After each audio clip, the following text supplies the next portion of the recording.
Detail. External Affairs Minister Dr. S. Jaishankar today said millets have increasing relevance in the world today in the backdrop of COVID, climate change and conflicts. He was speaking at the pre-launch of India's year-long grand celebration of International Year of Millets 2023 in New Delhi. Dr. Jaishankar stressed that millets are important for food security as well as international relations. He said COVID was a period that reminded the world that a pandemic could do to food security. He said climate changes can lower production and disrupt trade. He suggested that in international relations, much greater attention ought to be given to food security. High Commissioners and ambassadors of India from over 60 countries attended the pre-launch celebration.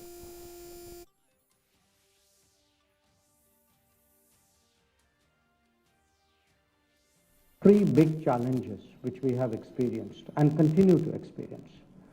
They are, to my mind, the three C's: COVID, conflict, and climate.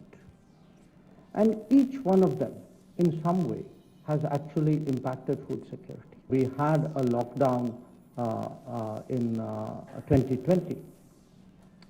Probably some of the countries who were most concerned were our immediate neighbors and countries of the Gulf, because countries of the Gulf were importing food from us on a daily basis. And we actually, even in the middle of the lockdown, assured them and delivered on that assurance that we would keep the food supply chain. Finance Minister Nirmala